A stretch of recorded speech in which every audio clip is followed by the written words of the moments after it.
gracias a todos por venir. La presentación del libro de Carlos. Bueno, primero dar las gracias por haber querido que se hiciera esta presentación aquí en el pueblo. Al final, todos nos sentimos aquí de la tierra y la verdad es que nos ha hecho mucha ilusión. Y eso, y nada, y para presentar un poco el libro tenemos con nosotros a Angelinda, que es periodista y que, bueno, nos va a hacer un poco una breve introducción. Ya sé que habéis estado presentándolo en Pamplona, en Militán, en el Corte Inglés y que, bueno, espero que tengáis mucha suerte y que a por el siguiente. Bueno, os dejo con ellos.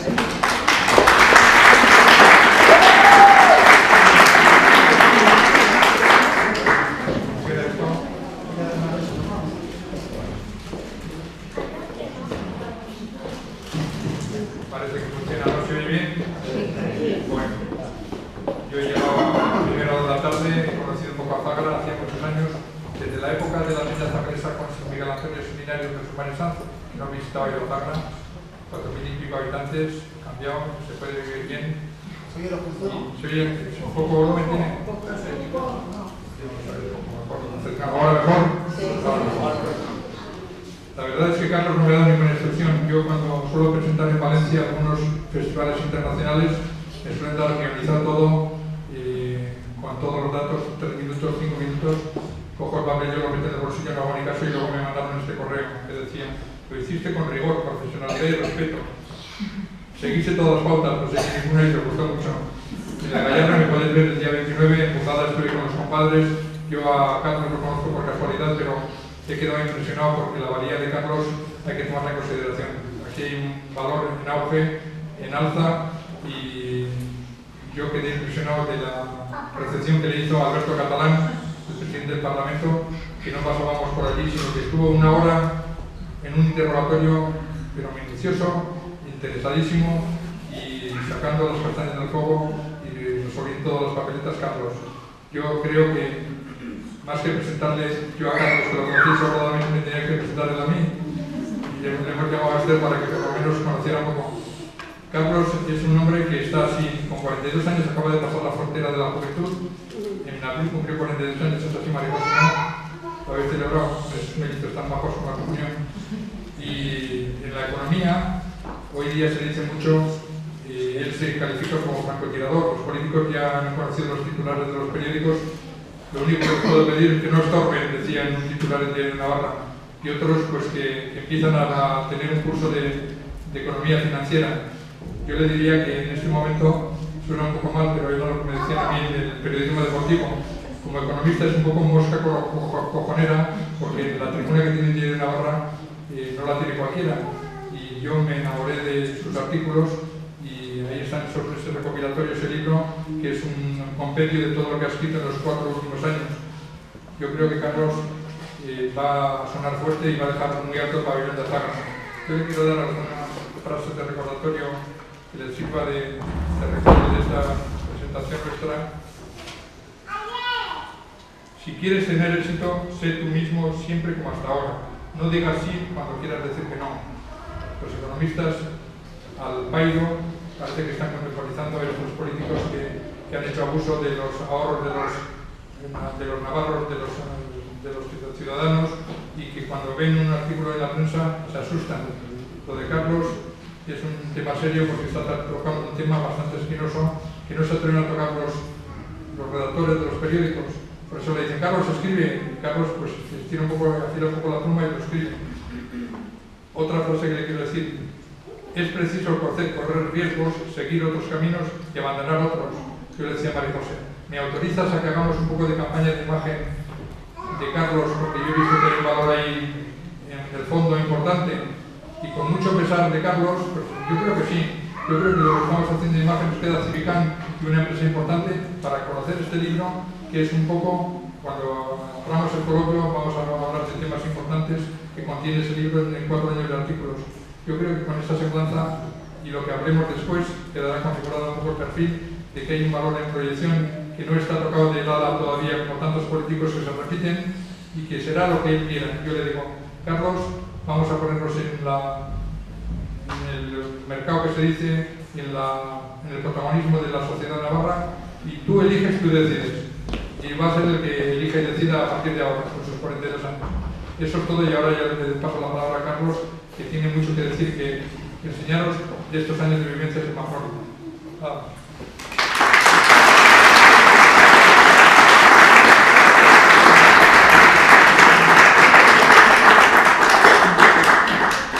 Sí, pues muchas gracias, Ángel, por tu amable presentación, y eso que le he dicho que no sea demasiado efusivo, si no le digo, ¿verdad? Pues, pero bueno, te lo agradezco de verdad. Yo no puedo hablar aquí sentado, me tengo que poner de pie, así que voy a intentar que, como tengo potencia de voz, me oigáis, y si no, pues, puedo levantar algo más.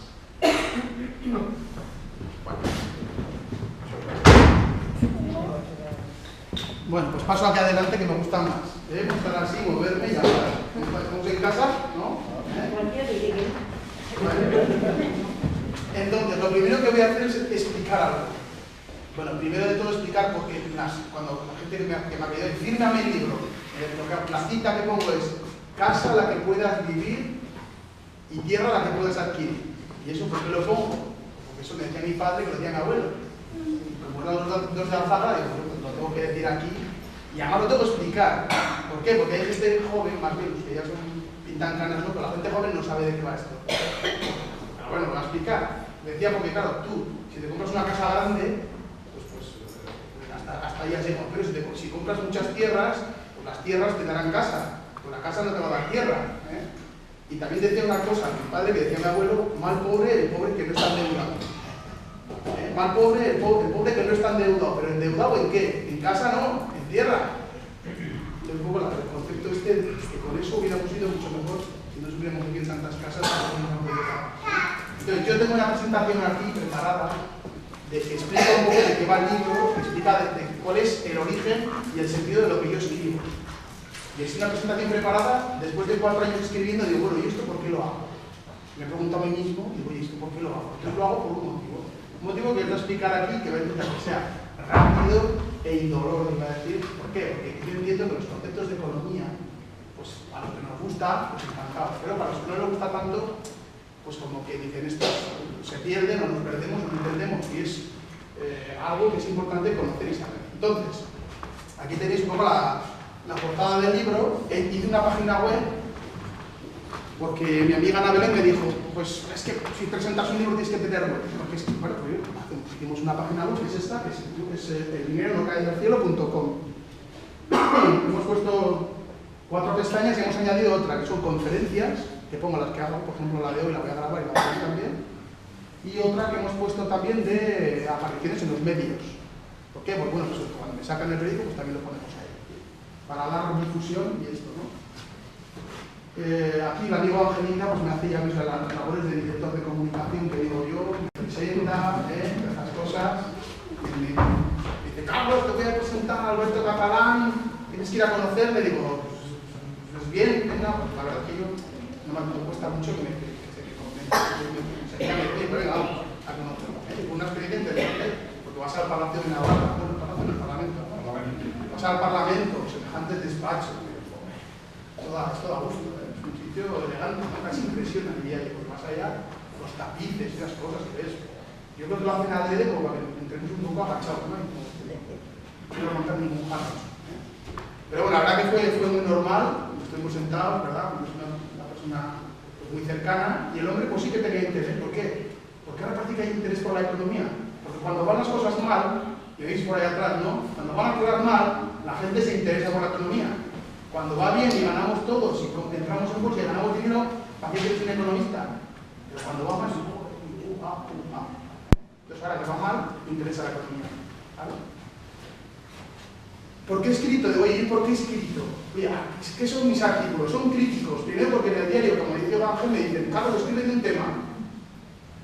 Pero yo escribí una vez un artículo sobre un emprendedor de Alfara, que se llama Carlos Lecea, algunos lo conocéis por aquí, y dije, es que qué bien, que le han hecho y se ha montado su empresa, ¿no?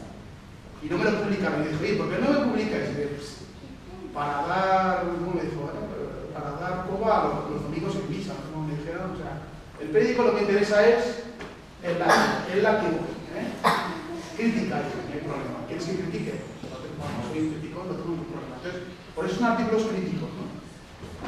Y yo he escrito por decisiones erróneas, de dos tipos de decisiones erróneas. Unas, por culpa de la ignorancia financiera, es decir, la gente que no sabe y se mete en lo que no tiene que meterse, o le engañan de alguna manera, ¿no? Y por interés. Decisiones erróneas por interés. ¿Qué significa eso? Pues que hay alguien que hace algo no porque tenga que hacerlo, sino porque le interesa para sus intereses particulares. Por dos motivos, ignorancia y porque nos engañan. Básicamente esas dos. Entonces yo aquí lo que defino esto es que tenemos un problema de que la gente no sabe gestionar el dinero. Primero porque no se enseña ni en la escuela, ni en el instituto, ni en la universidad. Salvo que estudies economía o cosas y poco. Entonces, ¿qué pasa? Que eso nos hace lo que se dice infravalorar el riesgo. Qué palabrejo, ¿verdad? Es decir, que nos atrevemos porque como no sabemos, nos atrevemos. Infravaloramos el riesgo. Y eso que implica decisiones erróneas que nos equivocamos. Como nos equivocamos, al final lo pagan los bancos. ¿Por qué? Porque no podemos devolver el préstamo, no podemos dar casa. Y eso que implica pues, recesión, porque si los bancos van mal, no se puede saber lo que pasa si los bancos van mal. Entonces, yo parto de la base que hace falta educación financiera. Y lo que tiene que ser la gente que sepa pues, de gestionarse sus dineros. Básicamente, ¿por qué? Porque las decisiones con el dinero no son delegables. Es decir, yo no le puedo decir a uno que decida por mi dinero. Y sin embargo, esto no se trata tanto. Es algo que habría que trabajar más.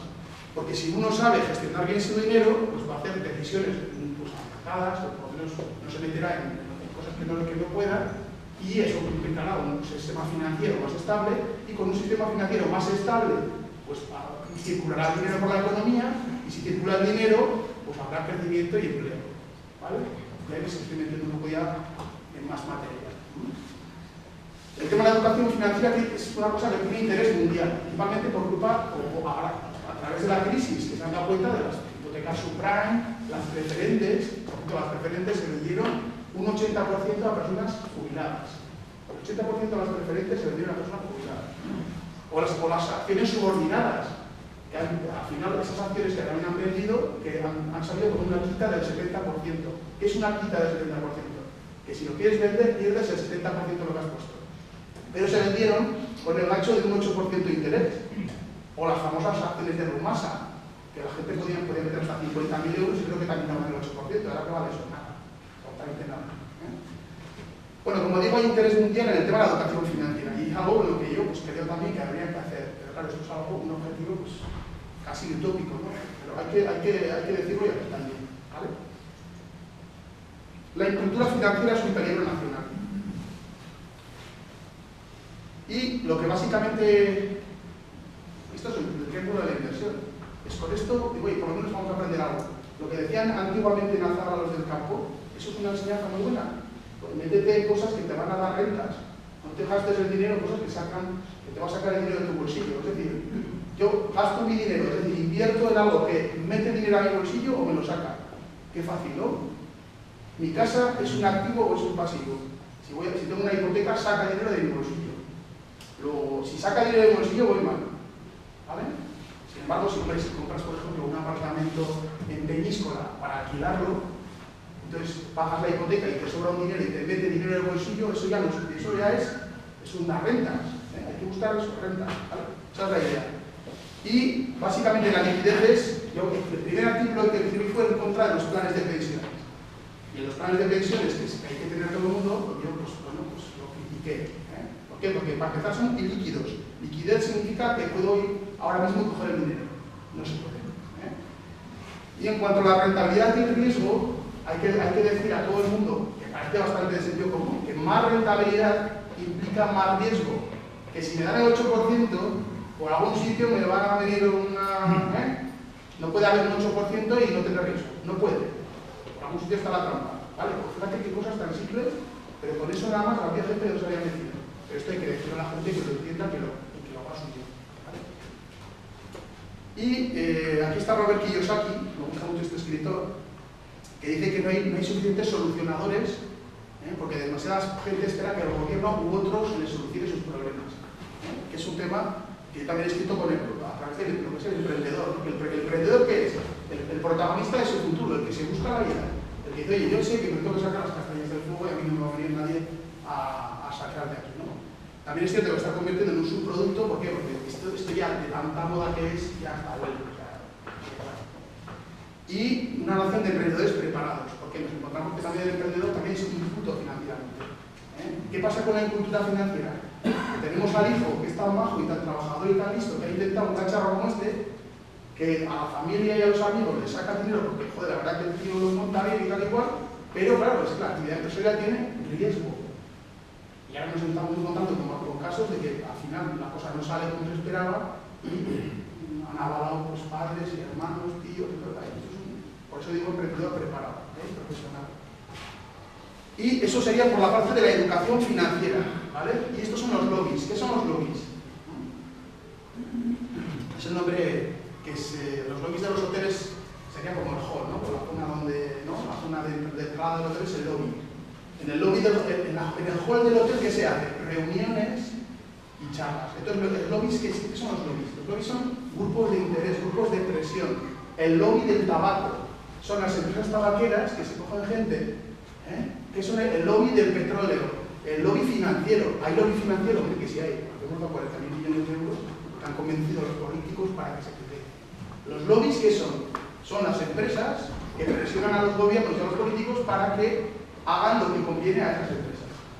Obviamente, a pensamiento primero, ¿no? Estoy en contra de los lobbies. ¿Por qué? Porque van a buscar el beneficio empresarial, que me parece muy bien que lo busquen, pero que no sea a través de influencia política, sino que sea en el mercado, que sean los mejores, que trabajen y hacen. Entonces, el tema de los lobbies es muy importante, porque este escritor americano decía, es difícil que alguien entienda algo cuando su salario depende de no entender. Es difícil que alguien entienda algo cuando su salario depende de no entender. Es decir, que si a mí me pagas porque diga que ahora es de noche, pues seguramente estaríamos un rato discutiendo si es de día o es de noche. Porque yo mi sueldo lo gano porque digo que es de noche. ¿Vale? Las consecuencias del analfabetismo financiero, pues el desahucio, la quita ya hemos dicho que es renunciar a una parte de la inversión. Pero las pérdidas financieras que implican el rescate y implican lo que se llama el riesgo moral. ¿Qué es el riesgo moral? Pues que el sistema financiero, cuando gana dinero, gana, y cuando pierde, eso tiene ahí para las pérdidas. Es decir, cuando pierden, lo pagamos entre todos. Eso es lo que es el riesgo moral. ¿Y eso qué implica? Que si las reglas del juego son así, yo que tengo interés en arriesgarme, cuanto más mejor. Si yo me arriesgo mucho y gano mucho, pues perfecto. Si me arriesgo mucho y pierdo, me lo pagan entre todos, con lo cual eso que incentiva que haya más riesgo, peligro y luego consecuencias como las que hemos vivido. Para acabar con el capitalismo de amiguetes o socialismo de ricos. Eso no es capitalismo. El capitalismo es que si tú trabajas haces bien, te haces rico. Si tú trabajas te va mal, pierdes tu dinero, tendrás que hacer frente probablemente a las deudas que tienes que no has podido pagar con tus bienes presentes y futuros. Porque esa es otra. Cuando una empresa quiebra y debe dinero a la empresa, que ha firmado, que suele ser el empresario o sus avalistas, tienen que pagar esa deuda con sus bienes presentes y futuros. Es decir, que si se va a trabajar a otro sitio, le quitarán de la nómina para que vayan pagando aquello. Eso es importante. Y luego, ahora voy a hablar un poquito de política económica. Dicen, por un poco de inflación no pasa nada. De hecho, es buena. Porque si tenemos un 10% de inflación, no quiero meter errores, pero por un 10% de inflación, la deuda es más pequeña. Porque, claro, tendríamos un 90% de deuda, pero el problema de la inflación es que cuando crece mucho la inflación, es imparable, como en los años 70, unas inflaciones muy altas. El tema del déficit público, oye, no pasa nada porque tengamos mucho déficit, o con un poco de déficit, porque la deuda, y esto para que me cuenta, no explico lo que es el déficit. El déficit es muy fácil, gastar más de lo que se ingresa. Eso es el déficit, ¿vale? ¿Qué tal vamos? ¿Mucha chapa? O regular. El déficit es que gasto más de lo que ingreso. Si una familia gasta más de lo que ingresa, ¿cuánto va a durar? Pues depende de lo que tenga de ahorros. ¿No? Entonces, ¿qué hay que hacer? Pues gastar menos de lo que se ingresa. Pero hay políticos que dicen, no, podemos endeudarnos más, podemos gastar más, pero los gobiernos también tienen un límite. ¿Cuál es el límite de los gobiernos? Que el que le está prestando el dinero diga, uy, probabilidades de que este me devuelva lo que le he prestado. Cuanto más me presto y cuanto más me pide, menores. Es decir, si yo veo que son unos gastadores y que este no me lo va a devolver, este no me lo devuelve, y entonces llega un día y le digo, ni un euro más, por cierto, empieza a devolverme todo lo que te ¿vale? El tema del proteccionismo económico, ¿qué es? Pues el proteccionismo es que hay que salvar las energías renovables, por decir algo, María José? Hay que proteger las energías renovables, ¿vale? Oye, ¿por qué? Porque son las industrias que nos van a sacar de no sé dónde. Pues las protegen, pero luego, claro, proteger, ¿qué significa? Que todo lo que viene de fuera tiene un impuesto que se llama arancel, ¿no? Para que todo lo que entra sea... Claro, si lo proteges, entonces no compite con el extranjero, y si no compite con el extranjero, se atontan las empresas. Porque hay poca competencia y ganan sin currárselo. Conclusión, tenemos que con los años, economías con empresas que no valen nada, porque no son competitivas internacionalmente y ahora lo hacemos con el pastel. ¿Vale? Y luego lo de Keynes, que Keynes era un famoso economista, claro, famoso para los estudios de economía, que decía que cuando hay crisis hay que gastar más. Y decía, no, pues Keynes decía que hay que gastar más. Y gracias a él, pues la economía, cuando esto se aplicó después de la Segunda Guerra Mundial, pues la economía tiró para adelante gracias a que Keynes dijo y todo el mundo le hizo caso. Pero lo que decía Keynes también es que cuando los gobiernos y los estados tienen crecimiento económico, había que ahorrar, decía Keynes. Pero esto no se acuerda ninguno. Entonces, que oye, ponme de Keynes, me vas a poner la mitad. La que me interesa. La otra mitad me deja más. ¿Vale? Y lo que decía Keynes es que al final los filósofos económicos, lo que dicen los economistas, se convierte en moda, y es que el mundo gira a través de eso. Es decir, que si nos convencemos todos de que hay que gastar más, cuando digo todos, me refiero a los políticos, y nos parece a todos bien, pues al final es lo que pasa y lo que sucede, sea bueno o sea malo, por lo cual es muy importante la moda.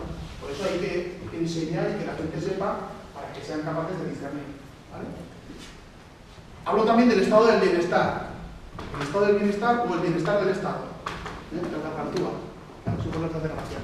¿Qué es el estado de bienestar? ¿Por qué digo bienestar del Estado? Porque nos cobran impuestos.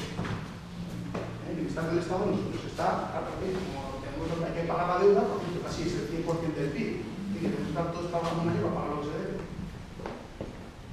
Y las vacas gordas y las vacas flacas. Esto ya, ¿desde cuándo? Desde la Biblia. No sé si esto de quién era.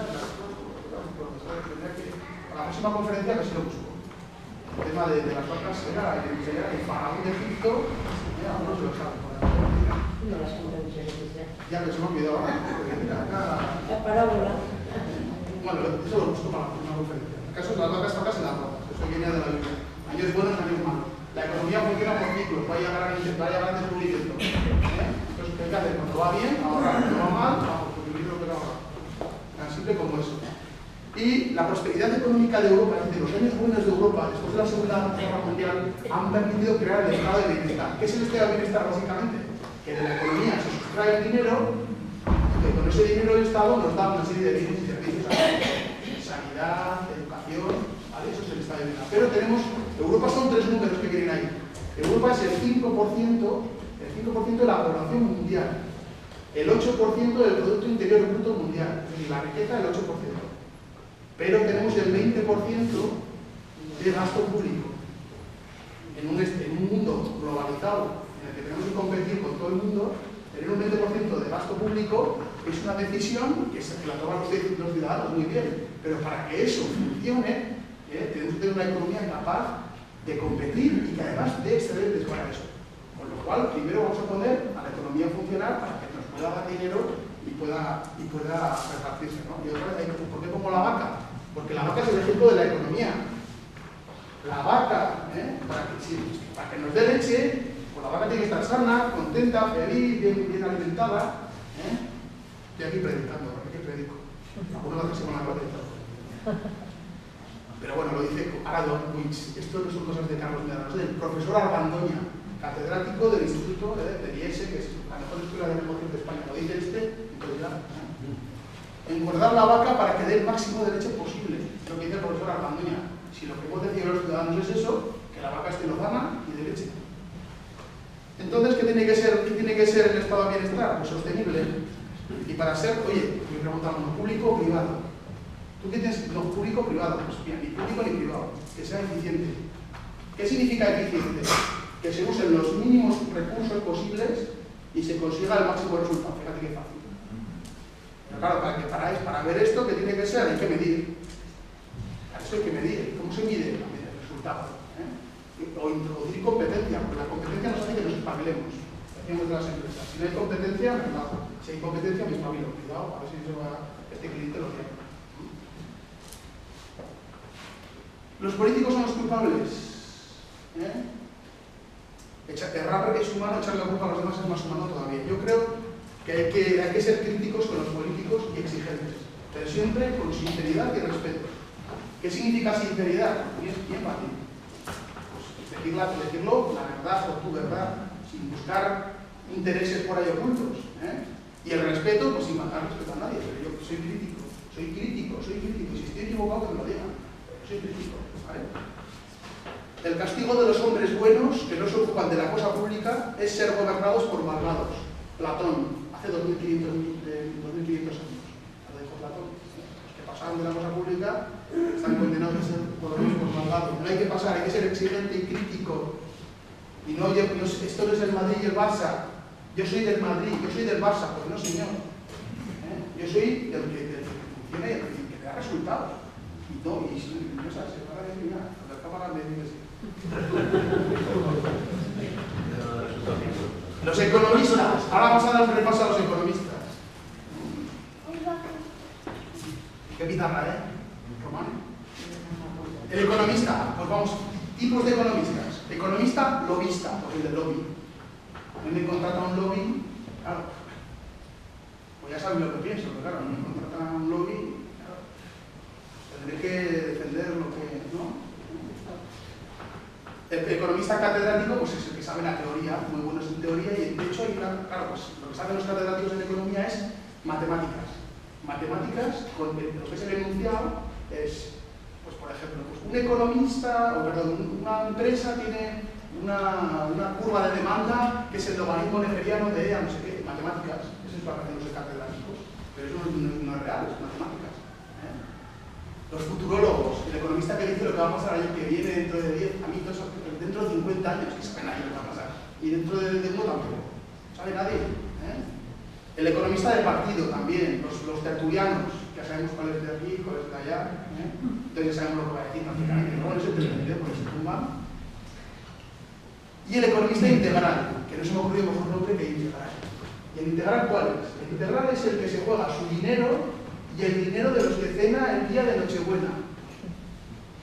Si tú te estás jugando el dinero de los que cenas el día de Nochebuena, y tu dinero, entonces probablemente te lo tomes muy en serio y digas, cuidado esto, ¿no? Entonces, ¿qué hago yo? Pues a los otros, bueno, pues lo miro un poco, pero ¿a quién sigo? Yo sigo a estos, a los economistas integrales. Por ejemplo, pues Daniel Lacalle, Ignacio de la Torre, Sala Martín también, aunque no se dedica tanto a estas cosas. A economistas que se juegan sus dinericos y el dinero de los suyos, ¿vale? Hay que tenerlo claro, ¿vale? Y luego aquí está la medalla de oro del premio Nobel, el premio Nobel de Economía, que yo decía el otro día en una charla que estaba sobrevalorado. Y me decía, pero tú, fíjate de chulo, o sea, de criticar el premio Nobel. Vamos a ver, yo lo que digo es que el premio Nobel hay economistas como Paul Krugman y economistas como Milton Friedman que han recibido el Nobel por decir cosas exactamente contrarias. Diciendo cosas completamente contrarias, las dos tienen el Nobel. Entonces, ¿qué hacen todos estos economistas de por aquí? Cuando el que le interesa dice, según el economista Paul Krugman, y le contesta al otro, según el economista Milton Friedman, haz de tu querido, porque esto no es una ciencia exacta. ¿Vale? ¿Qué tal vamos? ¿Aguanta? Yo estoy encantado hablando de mis cosas y estoy escuchando. Y aquí tenemos a otro, este es John Kenneth Galbraith. Este tiene libros muy interesantes para leer. Hay uno que es Las burbujas de la historia de la economía. Muy divertido, porque ha escrito mucho de desinformación este hombre. O sea, no solamente economía, tal. El de las burbujas económicas está muy bien. Por ejemplo, en el siglo XIX en Estados Unidos, cada 20 años quebraba todo el sistema financiero. Y cuentan anécdotas que iban al banco de Michigan, abrían ahí a ver qué había y no había nada. Nada. O sea, la caja vacía, se habían robado ellos ahí mismo, unas cosas. impresionante con la leche, claro. Y este hombre, sí, como la ciencia, o sea que luego nos funciona otra. La única función de las previsiones económicas es hacer que la astrología parezca respetable. Este hombre, lo que dice el economista que prevé el futuro, que va a ser el futuro, eso es como el meteorólogo, es decir, el hombre del tiempo. Si a mí me dice que mañana a la mañana va a llover, el hombre del tiempo, pues probablemente acierte, ¿no? Pero si me va a hacer el del domingo, no sé. Desde luego, el domingo que viene no te va a decir, si te dice, poco, me va a fiar poquito. El tiempo que va a hacer en verano, como aquellos franceses decían el año pasado, que no iba a haber verano, no te probáis. Luego hay mucho calor, ¿vale? Pues eso, el meteorólogo y el economista futurólogo, lo mismo, ¿vale? Es la economía estúpido. Con esta frase ganó Bill Clinton sus primeras elecciones contra George Bush. Porque el otro hablaba de historias y Bill Clinton le dijo a la gente lo que le dijo, tú eres tonto. Lo que le importa a la gente es la economía. Y acertó y ganó las elecciones. Bueno, pues Ignacio de la Torre, que estudió en la Universidad de Navarra, y es amigo de mi amigo Carlos Lázaro, que llamamos por aquí, que no Carlos Lázaro, ¿verdad?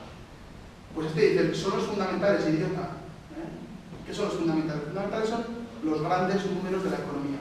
Y ahora os voy a decir, y este Ignacio de la Torre dice, y yo, este es de lo que se juegan sus dineros, yo por eso creo que puedo estar de acuerdo con él. Puedo estar de acuerdo con él. Entonces, lo que decía este buen hombre es, primero, hay un Paul Krugman, salió en la revista Time, hace ya un año y pico, con este titular, The pain in Spain isn't hard to explain. El dolor en España no es difícil de explicar. ¿Y por qué no? Por 300.000, 2.000 y 3.000. ¿Y qué es eso? 300.000, 2.000 y 3.000. Pues que teníamos, imaginaos, que si fuéramos España como país, tenía una deuda de 300.000 euros, ganaba 2.000 euros al mes y se gastaba 3.000 euros al mes. Eso es bien fácil de explicar. O sea que era cuestión de tiempo que fuera todas las meses, ¿vale? Sin embargo, Ignacio de la Fuente dice que España 2014, perdón, Ignacio de la Torre, dice que España 2014 es la Alemania 2004 y que esto va a tirar como una broma. Veis que el toro, que le va a caer la S en la cabeza, le pega un golpe y tira la S para arriba otra vez. Eso es lo que yo quiero creer. Hay datos que los podemos. Bueno, ¿qué ha pasado? España se ha convertido en una potencia exportadora. ¿Qué ha pasado estos años? Tanto los trabajadores como los empresarios se han dado cuenta que si en España no vendemos, pues habrá que ir vender fuera. Cuando digo los trabajadores, digo por el esfuerzo pues, de trabajar más y ganar menos. ¿Sí? Claro. Lo que se ha hecho los trabajadores, los empresarios, pues endeudarse más, tirar para adelante, algunos cerrar, deber dinero para la vida. Pero bueno, se ha hecho ese cambio exportador. El consumo interno empieza a recuperarse. Primero porque el paro se ha estancado, incluso está mejorando los datos de paro, y la inflación mínima. La inflación, como es bajita, pues no nos quita dinero y podemos gastar. El consumo es 2/3 partes del Producto Interior Bruto de España es el consumo. Somos un país de consumistas. 2/3 partes es el consumo. Si el consumo se mejora, pues el PIB crece. Y está mejorando. Un poquito. ¿Vale?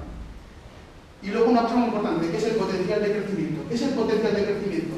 Pues hombre, lo que en un país como España, con la riqueza de España y los que estamos aquí, lo normal es esto. Pues si estamos muy debajo de lo normal, pues de trabajo tendrá que subir. Eso es el potencial de crecimiento. Lo normal es esto. Joder, estamos muy abajo. Por ejemplo, venta de coches. Que el año pasado se vendieron 600.000. Cuando lo normal es 1.300.000. De hecho, ya este mes de abril ya ha subido un 29% la venta de coches respecto al abril del año pasado. Las casas. El año pasado se hicieron 35.000 casas. Cuando lo normal son 250.000. Claro, lo que no era normal son 700.000 que se hicieron en 2007. ¿Vale? Empieza a bajar un poquito el paro, la demanda de electricidad ha subido un 8,4% en abril. El consumo eléctrico es un indicador de que las industrias están consumiendo. Si consumen electricidad, ¿para qué les hace falta? ¿Para qué? Para producir. Se prevé el fin de la morosidad pública. ¿Qué pasa con la morosidad pública? Los primeros que no pagaban en esta crisis son los estados y nos cogían a los ciudadanos a todo lo que le ha metido al ayuntamiento, a la diputación o al gobierno y no nos pagan. Y eso es lo que implica, cuando no paga nadie, yo no cobro, yo no pago, tú no pagas, él no paga. Nosotros no pagamos, vosotros no pagáis y ellos no pagan. Aquí no cobra nadie y quebramos todos. Es una rueda de que nadie paga. ¿Vale? Pero eso se ha parado. ¿Por qué? Por el tema del plan de pagos a proveedores. Y ya termino. Tranquilos todos, se acabó. ¿Por qué vienen estos? Estos son los ricos del mundo, los más ricos del mundo. El de la izquierda, Carlos Slim, mexicano, amigo de Felipe González, dice. Bueno, pues el año pasado compró 400 oficinas de la Caixa. No sé cuántos millones. Rentas, a través de las rentas. Él ha comprado oficinas de la Caixa y la Caixa ha hecho un contrato de alquileres. Él tiene mucho dinero, pues la Caixa le da una renta. Bill Gates ha comprado una participación de FCC, Fomento de Constructoras, y contratos a las Coplovich. Y porque esta gente tiene sus asesores, están comprando. Y el de la derecha es George Soros, que está entrado aquí con sus fondos inmobiliarios. Tiene fondos inmobiliarios que son empresas que compran pues inmuebles, viviendas y demás, ¿no? Este George Soros hizo salirse a la libra esterlina del mercado internacional de divisas. O sea, se puso a atacar a la divisa y la sacó fuera. A lo que voy, que si estos vienen, ¿por qué vienen? Pues por todo esto que ha cambiado en este país. Lo único que tenemos un pequeño detalle, que es este. El desempleo está bajando, pero fijaos que altura. Madre, parece que las tenemos aquí. Aquí hay mucho todavía por mejorar. Esto es lo único pero yo soy optimista y voy a dejar aquí la última. Porque, ¿qué pasa con esto? Para terminar, pues que si nos vienen estos a comprar a nivel arriba, bueno, pues está entrando dinero en el país, como decía Emilio Botín, está entrando, como decía, es fantástico, está entrando dinero a este país, una barbaridad. Nosotros no lo estamos viendo, no sé si alguno lo ha visto, pero bueno, pero de que entre a que se salga como se salía, pues cambia mucho. Y nada más, muchas gracias. Y ahora, Ángel, si queréis hacer una preguntilla o así. Yo creo que Carlos se merece un descanso para tomar un botellín por lo menos.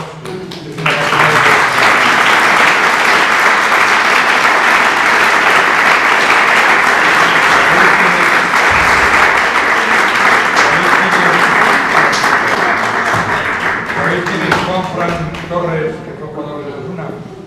Os cuento un poco, es internacional.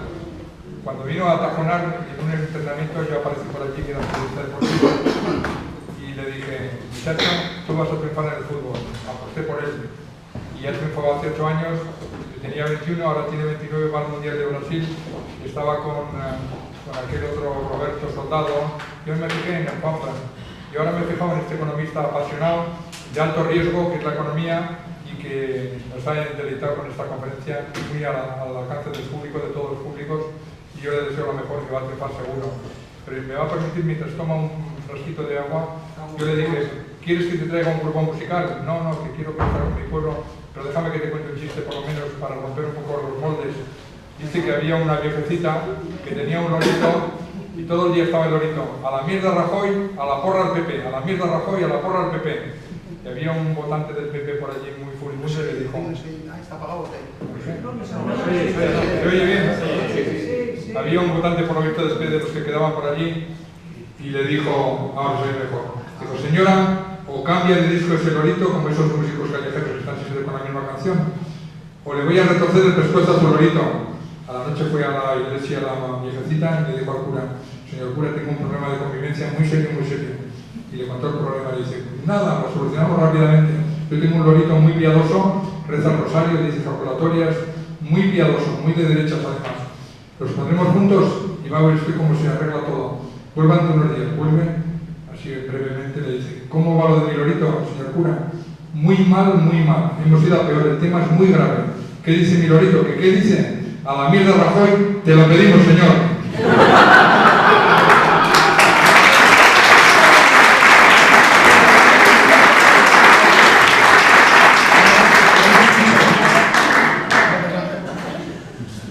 Bueno, sí, oye, pues si no sé si tenéis alguna pregunta, alguna cosa, por allá atrás, David. Venga, preguntas que si no empezamos a chistes, nos vamos a estar toda la noche.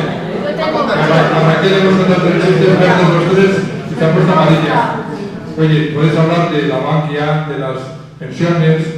¿Había alguna pregunta por allí? Venga, Raquel, rompe el fuego, que aquí no sé por qué todos se llaman David. David García, David Gracia y un tercer David. David Fernández. Raquel, ¿qué pregunta quieres?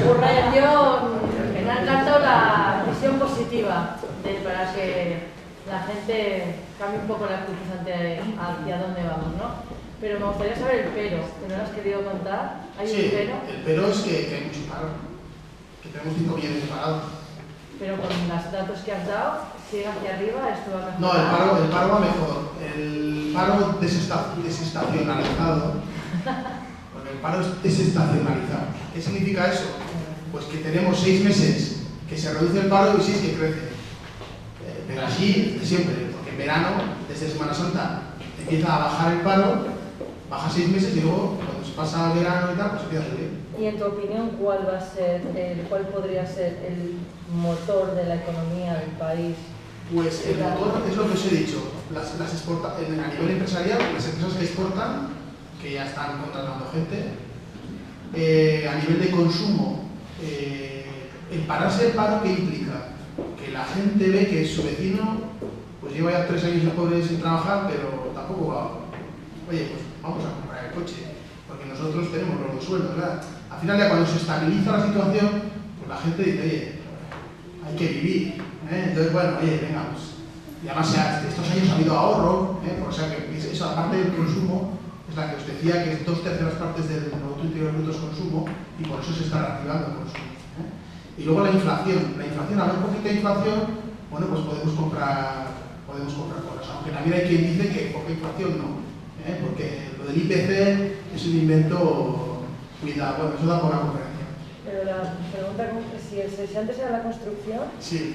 ¿Cuál es la actividad o cuál podría ser la actividad que sustituya a la construcción para el turismo? Pues el turismo, mira, el turismo obviamente es algo que nos ha dado mucho dinero y además que tenemos una visión negativa del turismo, porque aquí siempre se ha visto mal, como que es, digamos así, el turismo es, bueno, pues no tenemos otra cosa que el turismo, ¿no? Es que no, estamos abocados al turismo. El turismo lo que la pega que tiene es que los salarios son bajos porque la productividad es baja. Camarero y todos los trabajos que relacionados con la productividad es baja, pero da empleo. Yo insisto, lo que tenemos ahora es que exportar, aprender todos inglés y vender en Francia, que está aquí al lado.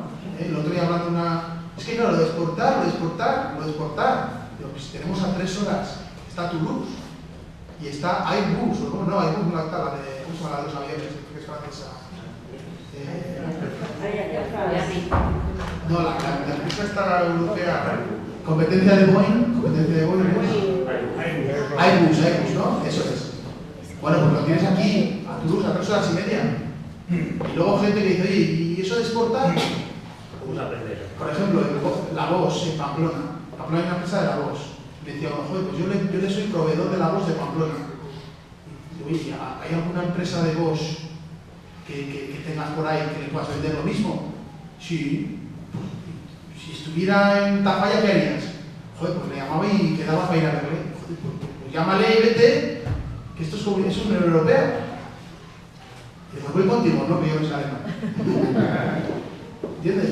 O sea, pero esto que os estoy diciendo ahora, el empresario lo ha hecho ya, y los trabajadores lo han hecho. ¿Vale? Los que han hecho los deberes, porque los que no han hecho eso que están cerrados. Entonces, ¿por dónde va a venir la recuperación? Pues yo, claramente por la exportación, porque la entrada de dinero internacional que estamos viendo poco a poco va a hacer que se recupere la financiación de la economía. ¿Qué es la financiación de la economía? Pues es la sangre que nos hace que circule todo. Entonces, el otro día estuve también en una empresa y ya me decían como que había mucha competencia bancaria de rebaja de precios para llevarse buenos proyectos, porque hay pocos. Lo que ha habido ahora es pues, un desmantelamiento de la economía, hay pocos empresarios que lanzan proyectos y los pocos buenos está habiendo mucha competencia para llevárselos y bajando mucho los precios agresivamente. Entonces, bueno, se está entrando, hay dinero, oye, pues hay dinero, empiezan a financiar, empiezan a ser los proyectos, porque si algo tiene un empresario, ¿qué es? Ambición. Si alguien se complica la vida y pone en riesgo sus ingresos, sus bienes presentes y futuros, y siento lo de futuro, porque si te endeudas, lo pagas. Es que lo normal es que el empresario quiera crecer, lo normal es el empresario que quiera vender, lo normal es el empresario que quiere comprar una nave más grande. Lo que no es normal es lo que hemos vivido. Ha caído una bomba, aquí cayó una bomba, y se quedó todo cubierto por una niebla, no nos veíamos rayo donde estábamos, se ha ido despejando la niebla y hemos dicho, oye, pues, estamos aquí, pues venga, vamos a seguir haciendo y trabajando. Y eso es lo que veo. Yo, este año va a ser todavía duro, pero va a crecer la economía. Y además soy muy optimista porque España, cuando lo hace bien, lo hace mejor que nadie. Así de claro. ¿Por qué lo hacemos bien? Joder, porque España es un país que está muy preparado, es un país que tiene una renta importante, aunque hay cosas muy buenas. Hay riqueza en este país, posibilidades. Los salarios que os he comentado, la rebaja de salarios nos hace que seamos competitivos. Hombre, pues vaya gracia, para los que somos trabajadores. Pero lo cierto es que eso implica que somos competitivos. El esfuerzo que decíamos de los trabajadores. Y no sé si tenéis alguna cosa más. ¿Te ha servido un poquillo lo que he dicho, Gabriel? ¿Sí? ¿Dónde aprende uno hoy en día a exportar? Uno tiene un producto muy bueno, lo quiere vender, como dices tú. Sí. ¿Dónde va? Pues tienes cursos gratuitos en el Club de Marketing de Pamplona de 40 horas que te dan una base de exportación. Y luego la propia Cámara de Comercio de Pamplona te asesora. Hay empresas, yo te recomiendo también que si te interesa un país en concreto, hay consultoras que son especialistas en un país en concreto y incluso te ponen personal gratis. Otra ventaja que tiene, pues que hay gente que está preparada, que tiene el máster de comercio internacional, que lo que quiere es trabajar y está dispuesto a trabajar unos meses gratis, primero porque aprenden a trabajar, segundo porque dicen, a mí sí no me va a gustar esto. Entonces pruebo 6 meses y igual si no me cambio otra cosa. Y la empresa que tiene, bueno, pues tienes que enseñarle al que te viene, porque no sabe, tienes que enseñarle a contestar, tienes que abrir la puerta con el teléfono, porque eso no se enseña en ningún sitio. Pero bueno, también es otra opción. Lo de exportar, pues mira, también otra cosa que hace la gente, ponerse la web en inglés. Una empresa de pinturas de Pamplona. Se la pusieron y dice, joder, pues que nos han pedido del Golfo Pérsico, no sé si me dijo de Dubái o dónde, que entraran en nuestra web y no me digas por qué, en inglés, y nos hicieron un pedido, oye, mandamos uno pequeño y están haciendo. Te voy a decir, para exportar, lo cierto es que hay que ser una empresa que haya músculo. 20 millones de euros de facturación, 15. ¿Por qué? Porque para exportar tienes que ir a un país en el cual hay otras empresas, tienes que ir a un país en el cual hay competencia, obviamente, tienes que aprender, tienes que conocer, tienes que conseguir un socio local que sea honrado, con el que te entiendas, y eso implica mucho tiempo y mucho dinero. Entonces, para que funcione, tiene que tener la empresa músculo. Nosotros, por ejemplo, nos creamos cosillas en Panamá y nos vienen empresas con muchos problemas aquí que quieren salvarse yendo a Panamá. Pero si aquí estás mal, primero, mira a ver si lo de aquí lo solucionas, porque si vas a Panamá están los chinos, están los panameños, están los estadounidenses, que no es tan fácil. No es fácil, pero yo, por ejemplo, en la Unión Europea, bueno, aquí está Francia, ¿verdad?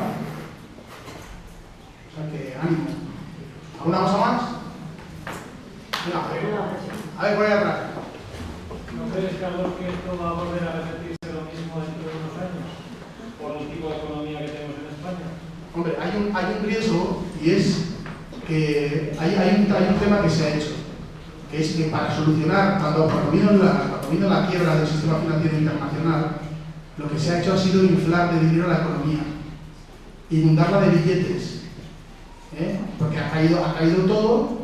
En la Gran Depresión, en la crisis actual es similar al año 1929.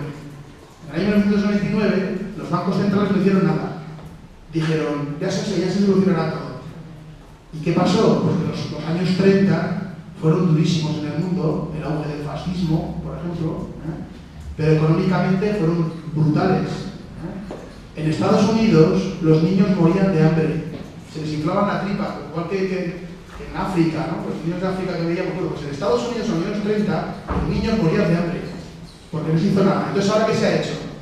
Pues ahora en la crisis actual se puso al mayor experto mundial en la crisis del año 1929, que fue Ben Bernanke, fue presidente de la Reserva Federal Americana. Y este que es el mayor experto mundial de esa crisis, lo que hizo fue darle a la máquina de emitir billetes. Es decir, tapar el agujero con más billetes y darlo a coste cero. De hecho, le pusieron el mote de helicóptero Bernanke, porque cuando le preguntaron a ver que si iba a hacer eso, si va a avanzar, cuando digo millones, que se ha duplicado el dinero en el mercado, en 7 años se ha duplicado por 2 los billetes en circulación. ¿Se entiende un poco? Me estoy explicando. La cuestión es que el problema este problema ¿cuál es? Que a la semejante masa monetaria, tanto billete al final que va a acabar siendo esto. Tarde o temprano, cuando la economía se recupere, va a venir una inflación. Y la inflación es la subida de precios, porque el dinero no vale nada. ¿Qué es el dinero? ¿Qué son los papeles que llevas en el bolsillo algunos? ¿Qué es eso? ¿Es deuda? El dinero es deuda. ¿Qué significa que es deuda?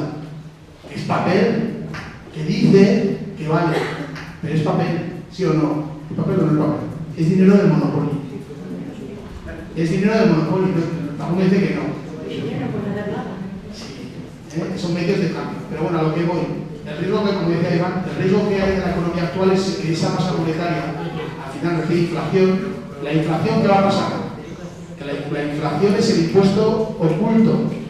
Porque nos parece que ganamos más dinero cuando no ganamos más, pero pagamos más impuestos. Entonces, ¿qué va a hacer los bancos centrales? Van a subir los tipos de interés para que no haya tanta inflación. Si suben los tipos de interés, implica que los préstamos son más caros. Entonces no circula tanto dinero en la economía. Pero si suben los tipos de interés con una economía tan endeudada, es que vamos a tener que pagar un montón más de dinero por las deudas y tal, ¿no? Y eso perjudicaría al crecimiento de la economía. Ese es el riesgo que hay actual, pero a corto plazo yo no lo veo. Puede pasar o no pasar. A corto plazo que veo que España está de moda, que está viniendo dinero internacional, que están llegando los primeros, que son los que más tienen, los más espabilados, porque está muy barato todo, está muy barato. Los precios de la vivienda bajan un 40%. Entonces viene cualquiera de estos que tiene dinero a mares y dice, venga, 400 oficinas de la Caixa. ¿Cuánto vale? Venga, toma. Y no sé, ¿alguna cosilla más? Venga, opa. Como buen emprendedor que eres tú, quisiera preguntarte si consideras que en España el emprendimiento empresarial está lo suficientemente incentivado o apoyado, o sin embargo estamos a años luz de otros países. Yo ahora, por ejemplo, quiero montar una empresa en España, yo considero que cuesta mucho. Entonces, tú que conoces muy bien el tema, y sé que es un tema que te gusta también, ¿nos podrías dar tu opinión de qué harías tú? ¿Qué medidas tomarías tú? ¿Cómo apoyarías al empresario? Pues mira, el emprendimiento, yo el ejemplo que lo pongo, porque fíjate, cuando yo hablaba el otro día del artículo de Aina que me sacaron toda la hoja, yo encantado, pero el titular era: lo único que pido de los políticos es que no estorben. Madre de Dios, qué titular. A la presentación del libro me vinieron amigos políticos y lo primero que dije, digo, oye, perdonad, que no molestáis, no estorbáis. Gracias por venir. Estos son, cuando yo a mí lo que me preguntaron es si los políticos nos iban a salvar de esto. Le dije, no, que no estorben. Le dije, pero el emprendedor es al final, digo, mira, el emprendedor es como los hongos belcha. Y los políticos que buscan, pues eso, que salga la economía para adelante, hacen champiñones. Están muy buenos, champiñones. Pero el hongo belcha es mejor, Entonces, ¿cuál es el ejemplo? Hacer fábricas de emprendedores que salen champiñones. Para tener hongo belcha hay que crear la Alzama. Es decir, ¿qué hay que hacer? Hay que crear el medio ambiente, la humedad, las hayas, los robles que hay, para que no hagan el hongo belcha. Porque el hongo belcha, que es el emprendedor que tira para adelante y sale para adelante. Si ves el mundo del emprendimiento en Estados Unidos, San Francisco o en Israel, que son sitios donde se emprende, pues lo único que hay que hacer es crear el ambiente para que salgan. Y desde luego, yo no sé para qué hay las ayudas en nuestras historias, porque al final, ¿qué pasa con las ayudas de las subvenciones? Que se hacen las cosas para cobrar la subvención. Y si la cobras bien, pero hay veces que no se cobra, o hay veces que llega más tarde. Y yo conozco un proyecto que en el plan de negocio, es decir, contaban al principio con la subvención, que luego no ha llegado, y ha tenido que cerrar. Es decir, que lo que hay que hacer es crear el ambiente. ¿Y el medio ambiente qué es el medio ambiente? Joder, pues lo que decíamos de la educación financiera, ayudar a que los que se metan sepan lo que se metan. Por cierto, los avalistas, los que firmáis avales, que sepáis que estáis firmando que si falla eso, respondéis con todos vuestros bienes presentes y futuros. Estas cosas que yo creo que son de sentido común, pero hay que decirlas. Porque ¿cómo no le voy a avalar yo al hijo con esta empresa tan mágica que está montando? Y es verdad, tiene razón, pero hombre, hasta cierto punto, limítalo, dale el dinero del queso. ¿Sabéis cuál es el dinero del queso? El dinero del que sobra. Es el dinero del queso. ¿Vale? de medio ambiente. La imagen del empresario. El empresario son unos C. Pues hombre, alguno hay. Y los trabajadores son unos, no. Lo que hay que buscar, mira, los trabajadores, al final uno, lo que tiene que darse cuenta es que si va bien la empresa, va bien para ti, para mí, para todos. Si tú eres un empresario y te aprovechas de ellos, se la ganarán en cuanto puedan. Y si eres un trabajador que estás todo el día quejándote y todo el día exigiendo, el día que pueda, es lo que va a hacer contigo. Puede que venga otro. Entonces, ¿qué hay que buscar? Pues, la figura del empresario. Es decir, oye, el empresario es un creador de riqueza. La administración, ¿qué hace? Cobra impuestos para repartir esa distribución de esa riqueza. Los empresarios son la crea. ¿Te has servido, Diego? ¿Alguna cosilla más? ¿Por ahí atrás? Yo quería preguntarte sobre la economía sumergida en dinero negro que existe a nivel de España, porque creo que si tan mal están las cosas, habría gente que se hubiera levantado más en unas manifestaciones y demás. Considero que bastante dinero negro que hace que la gente no se levante tanto. Ah, ya. Vale. ¿Cómo se puede solucionar un poco la economía sumergida? Sí, o sea, son dos preguntas. Una, la economía, ¿cómo se soluciona la economía sumergida? Y otra, que la economía sumergida hace que no haya un levantamiento nacional porque la gente trabaja en negro, ¿no? Entonces, el tema de la economía sumergida, pues obviamente lo que están haciendo es perseguirlo a nivel de inspección y demás, ¿no? La cuestión es la siguiente, que por una parte, las subidas de impuestos, ¿qué nos están haciendo las subidas de impuestos? Cuanto más impuestos pago, más atractivo es no pagar impuestos, por una parte. Es decir, que yo creo que más o menos todo el mundo entendemos que tenemos que pagar impuestos, cada uno tiene igual una cifra en la cabeza, pero claro, si le suben los impuestos al 70%, pues pasa como Gerard Depardieu, que ha pedido la nacionalidad rusa, porque el presidente de Francia le ha puesto el impuesto al 70%, y te dirá, hago el 70%, me hago ruso. Entonces es un problema de la economía, que al subir los impuestos hay más economía sumergida.